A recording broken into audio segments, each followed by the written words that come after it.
Welcome to the I Now Pronounce You Divorced podcast, where we have three award-winning family law attorneys dive into intriguing topics like divorce, military divorce, custody and visitation, trust and estate planning, and all things family law. Join us as we provide a comprehensive viewpoint through the eyes of our experts and guests, aiming to educate and soothe our listeners. Get ready to tune in because I Now Pronounce You Divorced starts right now. Hi, I'm Charles Hatley, and this is the Business Blueprint, where each week Dan, Rebecca, and sometimes a guest and I come together and talk about things that we see going on in our business as we continue to grow from 8 figures to 9 figures and maybe one day 10 figures. Who knows? And join the Trace Commerce Club. Today, I wanted to talk about branding. We look at branding as things kind of sitting behind me, a sign, a color palette, color palette that we want to use, maybe some messaging and words that we always use. But branding is a big idea. So, Dan, can you start by kind of explaining what branding is in a very broad sense? Sure. Branding, basically, if you want to get real broad, is who are you? And then you just kind of go from there and go down that proverbial funnel. But branding is important because it really kind of sets the course. It navigates where you're going, the type of clients you're going to be attracting, the type of clients you want to bring in, that quote client avatar. And branding is really something that then will lead to values, which then leads to hiring. And it just goes on down the list from there. But at the very top is branding. And to answer your question, branding usually is who are you? What is your company about? And then you go from there. Branding is one of those, I always read about it because, like you say, the first idea is, who am I? Well, this is the name of the company, right? And so you get real proud. You put the name of the company out everywhere and you forget to tell people what you do. And then one day you realize, well, maybe I should tell people what to do. And then you forget to tell people how to get in contact with you. So you got all these cool things saying, look, I do this service, but I forgot to tell you how to call me. So Rebecca, can you talk to me about the evolution of branding with your business? Sure. When I started, of course, it was just me, myself, and I. And I thought it was really fun that I had, my logo was pink. Everything was really swirly colors and everything. And I really just embraced that because I got to. It's me, myself, and I. And so me and my company can be exactly the same for a little while. After I started adding to the team and started building, it was like, okay, not everybody wants pink swirly letters at the top of their letterhead. Maybe we should structure this a little bit differently. And so in 2020, when we moved from Malone Law PC to being Malone Hatley PC, we really formalized a lot of what we currently have in our branding. So we worked on a logo that incorporated both the M and the H, and it was really bold. And that way we also can refer to ourselves as MH and MHers, right? It just kind of goes along with it. And then realized, well, nobody really knows what Malone Hatley PC does, right? Are you a CPA firm? Are you immigration? You could be any number of things. And so we added our little trademark, your partner in divorce and estate planning, right? And that is also where we sort of derived or structured our values to explain, what does partner mean? And so now we have all of these things that cohesively come together to say, this is who Malone Hatley is. This is what MH means. This is what it means to be part of MH and all of that. But our approach has been very piecemeal, and it's been very, drawn out because we have this, now we have the logo, now we have this, now we have this trademark. What does this mean? And so now it's nice to kind of sit back and say, okay, we have this nice cohesive package, but if I were to go back and do it again, I think it's something that we could have put together a lot more quickly and really streamlined at the beginning stages. Well, I'm actually glad that you talked about it as not being perfect, right? I think so frequently when we're talking about these different aspects of business, we think that, it's very formulaic, right? A plus B will equal C, no matter what. Then B will equal C divided by A, no matter what. It's very formulaic. It's not. It's trial and error. And I'm holding a pen right now with branding on it that you can't read, because I went with white letters on a silver pen because I like the silver pen and I like the white letters, and I paid money for branding that I can't read on the pen, even though I do like the pens and I hold them. But what we're talking about, and Rebecca, I'm glad that you started tying in brand and value. So they do go hand in hand. chicken and egg, which one's going to come first in your organization? It doesn't matter. Start building your brand and have your values, build your brand, build your values and build your brand. However it may work, there may be a better way. And I'm sure that a lot of people will have an opinion on this. But Dan, as you're bringing values into this idea, how do you really think about the idea that we have an internal brand and an external brand? Sure. That's a difficult question because you work so hard on the brand and who you are from an external standpoint. And then the next step usually, okay, what is it that I do? And you touched on as far as, if you're a law firm, what type of law do you do? But then when you look at it from an internal standpoint, it's okay, this is who we are, this is what we do, but now we need to create value so we can make sure that we're all on the same page, but it's going to support who we are and what we do. And depending upon where you're at in your company, if you're just starting out, it may be a little easier to create what you think the values are. But my caveat to that is, and you mentioned it earlier, I mean, A plus D is going to equal, A plus B is going to equal D. It could equal E or F or whatever, right? I mean, you have to be fluid and you can't just be so rigid and so formulaic and just try to pigeonhole and box yourself or compartmentalize things that are happening. You have to be able to adjust with the times. And it's the same in business and what your branding is or your values are as your company continues to grow. You can adjust, not change, but you can adjust what that means. But if you're a company that's already somewhat established and you have employees, a value part can be a little harder, I think, because now you're talking about change. And change is very difficult for most people to accept. A lot of people like it, but it's hard to accept, especially I find it in the workplace. And one of the things that I really like and enjoy about our podcast is we always talk about our own trials and tribulations and our successes and failures. And just from a personal standpoint, as our firm has continued to grow and we evolve and we change, I took a step back yesterday in some of my meetings trying to think, okay, maybe we have had a lot of change in our organization because we have had this accelerated growth, and what worked in the past isn't necessarily going to continue to work and get us to where we need to. And from an employee standpoint, that change is hard to accept. And we want to try to roll things out slowly, and we are. But I see other companies try to just force things down, and they're saying, well, this is our brand, this is our value, this is what we need to do. And without really just pausing and taking a step back on how is the employees going to really accept that and really the buy-in and just that slowdown is communication, because communication is always literally verbal, right? It's going to be, okay, what are we doing behind the scenes? How are we implementing policies and change? And what is the thought process that goes behind that? And we want to make sure that we're always putting our best foot forward. So if you're looking from an external standpoint, branding and values are very important because this is who we are, this is what we do, and this is why we do it. From an internal standpoint, same thing, but really allowing the employees to feel part of that and to really just be excited to create this wonderful product that your company is wanting to either create or continue to create. But it really boils down to, when you're talking about the internal, is the communication. It really is. You were talking about change, and Rebecca and I were talking about the negative parts of change, right? I like change. I know what you're talking about, slowing it down.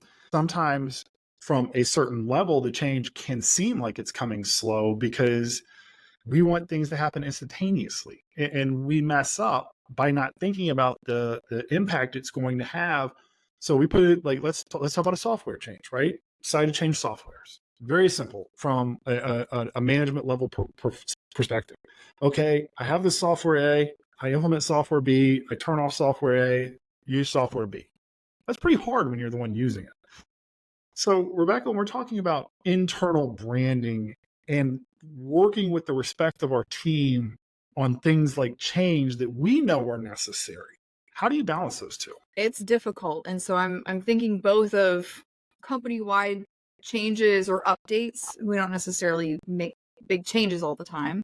But we have to add to something, right? We have to add an additional step or add something else. And so we've initiated a company internal newsletter, which is a good way to just keep everybody posted on sort of what's going on company-wide. Because there might be something going on in sales, like everybody just changed software and it's been this huge project for 6 months and nobody else knows what's going on, because it doesn't directly impact them day to day. So just having that knowledge of what your colleagues are going through, what's happening across the organization, I think is beneficial. Feeling like you're part of it, even if it isn't necessarily something that directly impacts you. The next is just involving the team. When there is a change like that, and it's going to impact, intake, bringing in all of intake and going over it with them, because chances are they want the change, right? There's something beneficial about making the change. They're frustrated with the current system or the software, or that's limited or something else. But making sure that they're on the same page with how long it's going to take, when it's actually practical to implement, so that they can feel confident as you're moving forward with a big project like that. Letting everybody have a voice. They say that if you have people like going to meetings where they can talk, right? They don't like going and just listening for an hour. So if you can involve every single group and have some sort of representation, then they're going to enjoy it more, because it's going to be more relatable to them. They're going to feel that their voice is being heard. And so those are a few things that we've done. Of course, we're not perfect and we're always learning, but I think all of those have been really helpful. And you talk about communication. There's federal laws in place right now. They're going to change employee classifications, right? You're going to have employees that were salary employees who now are hourly employees. And because of certain, requirements, you're going to have companies go to somebody who consider themselves a salary employee and say, look, you got to clock in, clock out. Here's the old style clock in. We've had that happen in our organization, and we did not communicate it well. And the way that we found out that we did not communicate it well was just an offhanded comment from somebody, just being like, "Hey, man, I can't. I have to take lunch during that. I'd love to come help you. I'd love to come do a talk with you. I can't." So, Dan, how do you handle it when you forget to communicate? That's even harder, right? Because no one, including myself, likes to admit that they're wrong or that they forget something. But it's all. I'd say it boils down to leadership. And what I mean by that is, just owning if you forget to do something or that you make a mistake, because we're all human and we're going to make a mistake. But what we learn from is really what's more important. And I always communicate to teams that I manage or I'm involved with, let's just treat what may have been a mistake or an error as a missed opportunity, as a learning opportunity.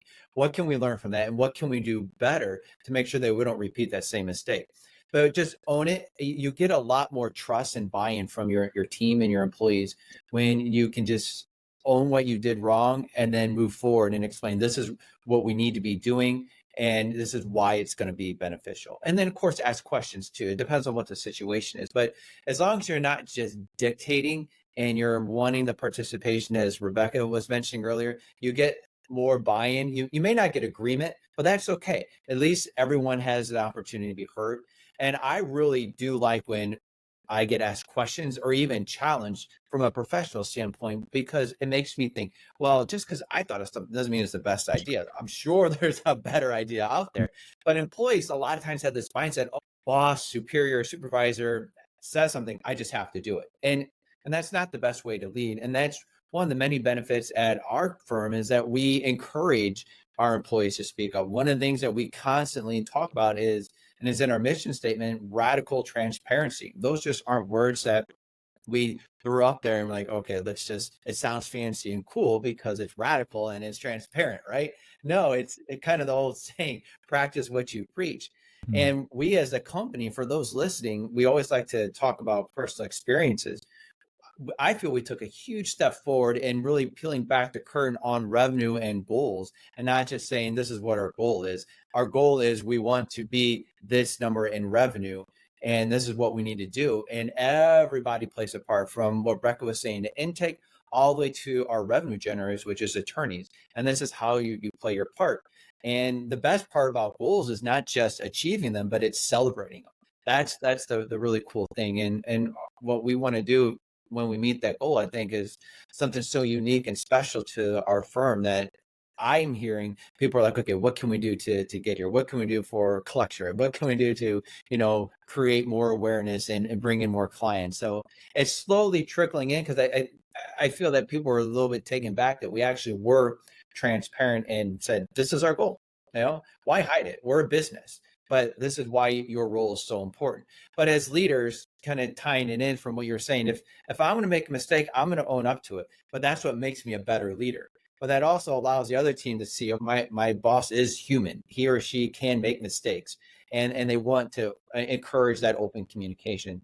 And that really is just going to set the tone, but it's also going to create that environment that Rebecca was talking about, that we want people to communicate. There's no point in just going to a meeting and sitting there, because otherwise it's a waste of your time and company resources.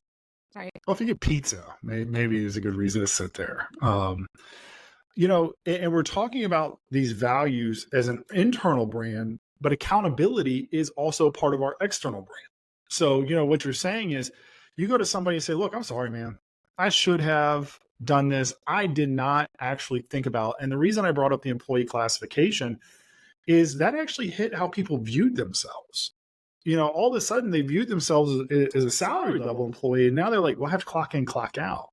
And I didn't think about the mental impact that would have to say, look, you're the same person to us. We absolutely still value you the same. This is just the law. We don't have a choice. And, being accountable to these team members and saying, my bad, I'm sorry.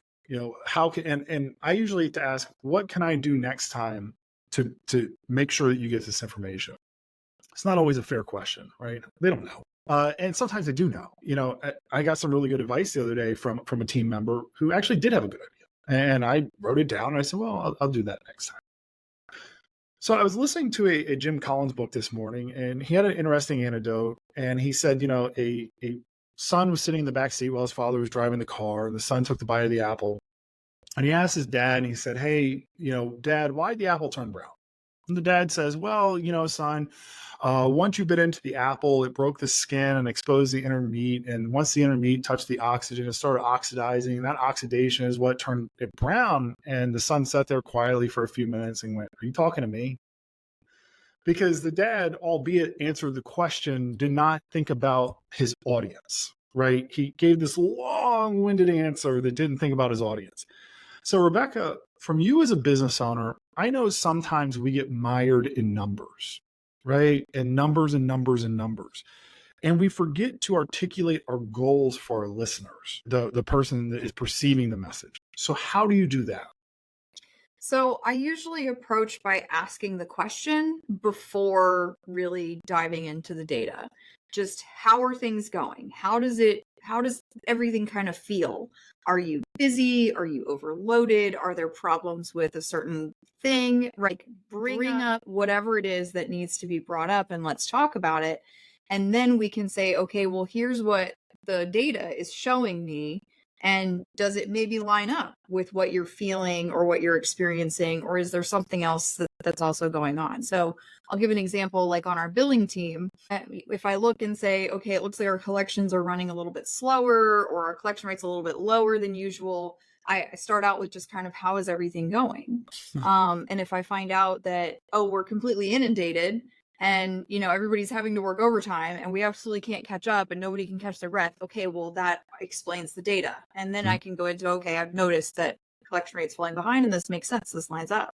If they say, oh no, yeah, everything is great, okay, well, I noticed something and let's dive into this and talk about it more. But that way you let them get out whatever they need to get out without making it seem like you're attacking them, right? If I just come into it and say, you guys aren't collecting, what's going on, that now puts them in a defensive position. And that's not where we want the conversation to go. I want the conversation to be, how can we help? Do we need to hire? Do we need to change something in our process to make it more efficient? Like, do I need to jump in and do something else for you guys? Like, what is it that needs to be done? And so if I ask the question first and then bring up the data, it just flows a little bit better. Right. And so that's generally my approach. I'm sure it's not a 100%, solution to everything. If you have somebody say like, oh yeah, everything's great. Okay, well, let's figure this out. Something else is going on. Well, that goes to our value of respect, which is part of our brand, respecting our team and respecting our clients. So I want to thank Rebecca, you and Dan for joining me today to talk about, we mainly talked about internal branding, but branding in general. If you liked this, please like and subscribe. If you have any questions, leave them in the comments and we'll do our best to answer them. And join us next time for part 2 on branding. Hi, this is Dan Cuneo with I Now Pronounce You Divorced. Thank you for taking time to listen to this week's podcast. Please join us next week for part 2.